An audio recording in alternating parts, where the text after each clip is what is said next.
Are you an optimist or a pessimist? Do you think whatever you are, that's inborn?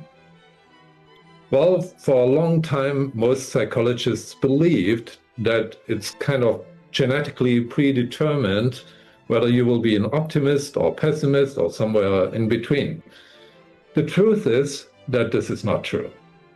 Dr. Martin Seligman, the grandfather of positive psychology, researched optimism for decades. And he found that optimism is actually not inborn, is actually learned.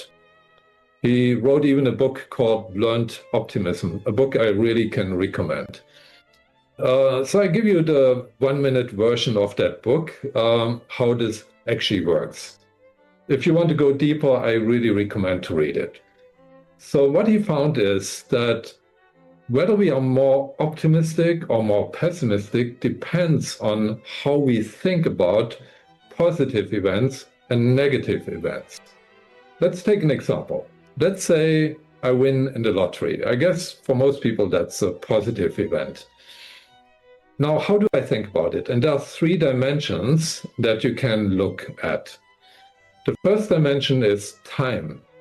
Do I believe it's going to happen again and again and again if I play in the lottery again and again and again? Who knows? We don't know. If I believe it's probably going to happen again, that's an optimistic way of looking at it. If I think, no, that was a one-off, will never happen again, that's rather pessimistic, right? That's what Seligman calls permanence, the first P. The second P is pervasiveness, a little bit more harder to understand. Pervasiveness means, do I make this positive event into something more broad? So for example, rather than saying, oh, I'm lucky I won in the lottery, I say, I'm a lucky person. You see, now I made it much broader. I made it pervasive. If I believe, no, it's just that and nothing else, okay, then it's not pervasive and that's more pessimistic. If I make it pervasive, that's more optimistic.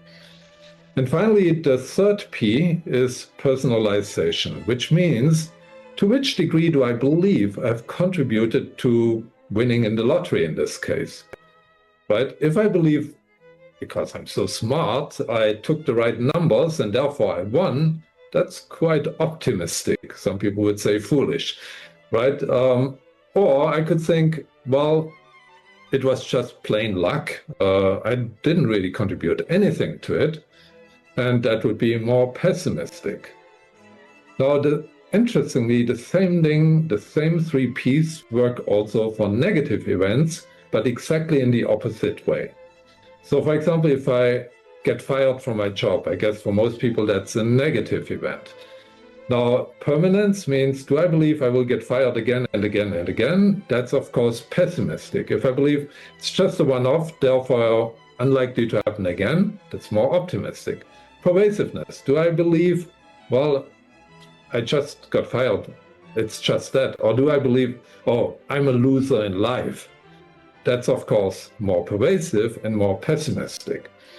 Or the third one, personalization, to which degree did I contribute to getting fired? I could say, well, it's just a bad economy and therefore they couldn't use me anymore.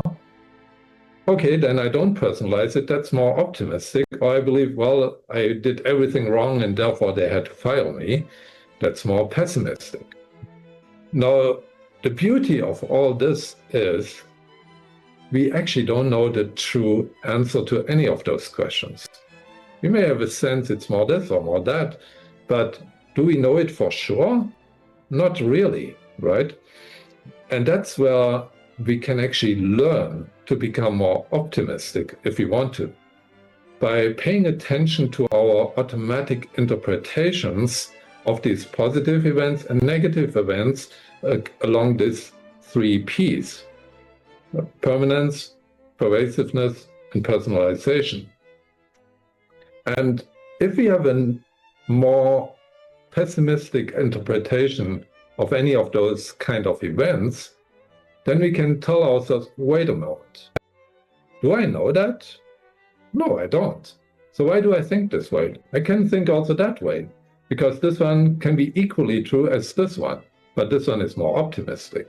Now, if you do that just once or twice, that will not make you a more optimistic person. You need to kind of keep paying attention and keep doing that. And you will see over time, you actually will become a more optimistic person.